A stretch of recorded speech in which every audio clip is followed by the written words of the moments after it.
Good morning guys, welcome back to my YouTube channel and welcome to another bookish vlog. Today we're about to do something pretty exciting. We're gonna go on an adventure. We're going to attend the launch of a bookstore in Delhi. Now, it's not just any bookstore, it's one of the first HarperCollins bookstore to exist, and I'm really excited because it was sort of an invite that was open to all and anyone can attend the launch, and there's just gonna be a lot of surprises there. We're gonna, see a lot of books, we're gonna talk about books, we're going to talk about storytelling, we're going to also see the kind of books that they've published, and I think it's just a really cool event to attend, and I haven't been to such an event before, so I'm really excited for that. Let's just see what happens because I honestly don't know what might happen there. Other than that, it's my birthday in less than a week, and I think today is the 11th, isn't it? It's the 11th, so it's less than a week and I'm turning 24. Oh, how the time passes. I feel like an old person sitting in their armchair being like, where did my childhood go? Where did my youth go? Because I'm 24 and I feel like I just haven't read enough. I'm 24 and I haven't read enough and I just hate myself for it. And I'm just hoping to read more in this 24th year of my life. I'm hoping to read more. That's the main goal, okay? And I am just hoping to grow as a person, and I don't know. I feel weird talking about it. I feel weird talking about the fact that I'm turning 24. I just kind of want to avoid it. I don't know. It's just weird. Other than that, I also want to talk about the book I'm currently reading, which is so cool because I can't stop thinking about it and I can't stop wanting to read it. I am currently reading The Hobbit. I wanted to start off with The Fellowship of the Ring, but I do not have that. I have the other two. I have the second part, The Two Towers, and the third part, The Return of the King, but I do not have The Fellowship of the Ring. So I thought, you know what, this is the prelude, and although it was written later, I do kind of want to read it. I just wanted to enter the Lord of the Rings universe and I just wanted to be someone who has read that. So before we go on this event, I did want to talk to you guys about what I had been doing all morning. I had been filling in my journal. Now this is a creative journal slash artistic journal slash personal diary slash, I don't know, it's just like a storehouse of my memories. I have some of my best days that I've kind of immortalized in this journal, and the reason why I haven't shown this off before is because I wasn't really happy with how it was turning out. I did not like my spreads. I did not think I was artistic enough or creative enough. I did not feel like I had the right equipment in terms of stickers and stationery, and I'm just always in a complaining mood. I feel like I do not like what I create, which is so sad. Like, oh my gosh, shame on you, But I did manage to fill in 2 pages today, and I'm really happy with how they turned out. Most of it is obviously Pinterest inspired, and I'm so happy that we have Pinterest because it's honestly been a lifesaver. And honestly, I'm so happy to have been inspired. And so, like, I did fill it up, and I'm really happy, and I kind of want to show it to you. I spent the whole morning doing this. I filled in 2 pages. This is my birthday month page, it is the July month page, Omi's month page, and it has July written on it and then 24. And over here I have this bookish bingo page, and obviously this is also Pinterest inspired, and I kind of scoured Pinterest to decide like what I was going to put in these little boxes, the prompts I was going to put, or the goals I wanted to set for my bookish journey. Now the thing is, I'm not really ever treated this as a bookish journal, and I kind of want to now. I was filling it up, and there are a few things that I'm really excited to kind of achieve, like goals I really want to achieve. One of them is a banned book. That is something I'm really looking forward to. And then in the end, I also put 2 entries titled ergodic fiction and hypermedia fiction. Now when I'm talking about ergodic fiction, I'm gonna put the definition here, okay? And it's basically, I got the idea of it from another YouTuber's channel where I was looking at the recommendations, and I came across this book titled House of Leaves, and I found that book really interesting because, and this was years back, I found that book really interesting because I thought that it was very unconventional in the way that it had been written, and the way that the booktuber spoke about it, I kind of was honestly very appealed by what the book had to offer. I hadn't read anything like that, and because I want to try out new kinds of literature, um I just put that in because I did not get that book. I haven't got that book yet because when I did check it on Amazon, it was like way too expensive for me. And then at the recent World Book Fair, I did see it, and I was like, Dave, look, oh my god, can you please ask how much this is for? And it was still too expensive for me to buy, so I did not get it. So that is something that I do want to get my hands on the minute I have some money in the bank. So yeah, that is one of the reasons that I put this in here, so that I have the motivation to get the book. And then I have put hypermedia fiction, which is also, I kind of wanted to put multimedia fiction, but I wasn't sure about it. When I'm talking about hypermedia fiction, I'm kind of referring to literature in which there's more than just written text. There's like, say, emails, and they're like confidential files or like letters, and like just different ways for the author to communicate the story to the reader. And I think that's very interesting. And the series that I'm talking about in specific is the Illuminae File series. That is a series that I want to get my hands on, and I haven't yet, again because of money and because it was just not available on Amazon. And I remember a time when I was younger when that book was all I could see everywhere, and now it's just so difficult to get my hands on that book, and so yeah, that is something very interesting about what I've put into this bookish bingo, and I'm hoping to achieve that this year. So yeah, that's about the journal. Now, I'm finally out of this strange slump that I've been in. Is it just me, or like students in literature have a tough time reading for leisure? Like, I don't know, it's just, I'm not even saying pleasure, because you read books in as a literature student that are prescribed by a course, and you enjoy them too, and they give you pleasure too. But I mean reading for leisure. Like, do you have the time to read what you like to read, and not necessarily because it was prescribed to you? I have a really tough time with that, because I just feel like I've been bombarded with literature that I have to consume to be knowledgeable in my field, and so I don't really get the time to read the things that I actually like reading. So I constantly feel like an imposter, although I think I have read a lot, but I just feel like an imposter regardless. So yeah, I'm currently reading The Hobbit, and I was getting through it, and I heard one of these Instagrammers or YouTubers talk about how they do not like mass market paperbacks, because, and I didn't understand why, because obviously I understand that it isn't a very floppy book, and it's kind of like restrictive in the way that you open it. You don't want to crease on the you don't want a cracked spine, and so I get that part. But then they also talked about how there isn't a lot of space to annotate, there isn't a lot of space to write things, so that is why they don't like mass market paperbacks. But then I don't know why, so I'm just like reading this, and I don't know why there's something so comforting about this font, about the lack of space on a page, something so reminiscent of my childhood, because I feel like all the library books that I had come across when I was a child were kind of mass market paperbacks. Now that I'm realizing what that means, and it just is reminiscent of a really comforting feeling, and I think that's why I'm really liking it. But yeah, so far I don't want to say a lot on the book. I do want to get through it before I have an opinion, but I'm enjoying the experience. I'd like to say that I'm enjoying the experience. So yeah, let's stop talking about books now and get ready and get going. See you guys there. Bye.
It's incredibly uncanny that I was just talking about how I like mass market paperbacks till I saw this pretty edition with the colored in maps, and I realized that there are several references in the book to the colored parts of the map and how you'd understand the map better. And now I'm just sad.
it's the next day and I just wanted to check in after the amazing day that we had yesterday, and just ignore that my laundry is just come and I haven't had the time to fold it and I need to leave soon.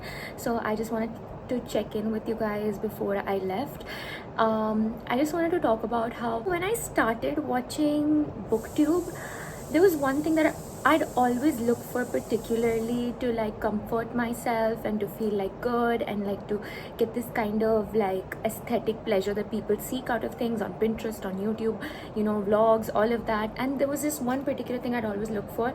I would want a more, I don't know, in-depth tour of the bookstores that the booktubers are visiting, in the sense that I would want to know, I would want to see the shelves more, I would want to see the bookstore more, because I wouldn't know whether I'd ever be able to go to that place or you know, go to that city or go to that particular bookstore. So I'd always be like seeking the vicarious experience of just like visiting that bookstore, and I just always missed out on that in some way. I'm sure there are booktubers out there that do it justice, but whenever I was looking for I just don't think there was enough of footage, you know, in terms of the view of the bookstore. So I feel like I really did myself justice in that way, in the way that I have recorded this video, and I hope you enjoy it. So that aside, I'm really proud of myself for the way that I was so dedicated to the recording of it all. And I also like picked specific books up that I was like, oh my god, I want this, I want this, I want this. And it's so funny because I was just talking about it in the intro of the video, and I was just going off on a tangent talking about like the bookish bingo and like what I really want this year. And I was like, oh, we don't really find this year. And it's so surprising that I found those books there. Now, to talk about the Kunzum bookstore, it's definitely one of the best bookstores I've ever been to. I mean, the only competitor to it is probably the Blossoms bookstore in Bangalore. And I don't mean like architecture and like the vibes. I mean like the books that they have, like the books that they have in I just mean the inventory that they possess. Like, they just have incredible books. They have the best collection I've ever seen. And so the Kunzum bookstore is built in this way that the very first floor is the Kunzum bookstore itself, which is more, gives the feeling of a local bookstore, of like a homegrown bookstore. You know, it really shows its quirks and its, you know, identity through the way that it has been put up together. And then there's on the second floor the Penguin bookstore, and it's just exclusively Penguin books. And I did not know that about the bookstore, so I just went in thinking that there'd be the HarperCollins bookstore, you know, but that wasn't the case. The second floor was the Penguin bookstore, and then the third floor, HarperCollins had opened its own exclusive store on top of the other two bookstores. And then on the fourth floor there's kind of like an auditorium, or like a kind of space where people do exhibitions and book launches and stuff like that. So that is the whole structure of the bookstore, and it was really cool because I have never been to an exclusive HarperCollins or Penguin bookstore. So at first I went to the HarperCollins one because that's what I was going for. I thought that there might be an event or something because it was the first day, and I just thought that there would be something, you know. So I went in thinking that, but it was fairly really empty. I think they had just opened like a few minutes back, and they were still setting up, and there were people like there taking pictures and, you know, preparing for the press release or whatever. And Dave and I were the only like shoppers there, and I was there like vlogging the whole time. And Dave is such a sweetheart because he was so patient through it all. Like, at first he was really excited and he was helping me out, but after 2 hours anyone would get tired, you know, especially when you've just come from work. But he was still so kind and patient through it all. He recorded me 1,000,000 times, and it was just such a good experience. And after the HarperCollins bookstore, we went to the Penguin one. Now, the Penguin one, I did not expect to see what I saw there, and I have never seen that many types of Penguin classics in my life. Now, the thing is, there was a phase in my life that I'd been only buying Penguin classics. I have a whole shelf of Penguin classics. So I have a few of them, and I have a few modern classics. I also have some Indian classics. And so I was just astonished by the collection. It was like a dream. It was truly a dream, and I had never seen that many. I had seen many Penguin books at Blossoms in Bangalore, but this collection was unreal. Over there you'd still see repetitions and you wouldn't find every book that you're looking for. You'd probably have to order it and ask the owner or the keeper to just like get it for you as soon as they can. But here they had every single copy. They had editions that I did not know existed, and they had the most amazing graphic novel collection. Unbelievable. I can't believe that I found some of the books that I found. Now the thing is, I was so engaged in vlogging that I didn't really have the time or the energy to kind of go through every book on a shelf, which I would have done otherwise, you know, if I wasn't preoccupied with vlogging. But the thing is, I'm really looking forward to it now, because obviously this is a bookstore that I want to visit frequently now, and it also has this really cool they also have really cool offers and discounts, and they have this whole thing where you can take a pre-loved book, a book that you previously owned and that you don't want to anymore, and you kind of go and exchange it for a new book. It's really cool, and they have a coffee place up there too, and like it's just an amazing place. And I am so lucky to have been at the bookstore launch, and I'm just so happy with the whole thing, and I just can't believe it. I genuinely can't believe it, and I'm so happy. But yeah, so that was an adventure, and I'm glad you guys could come with me on it, and I'll see you guys in the next one. Bye.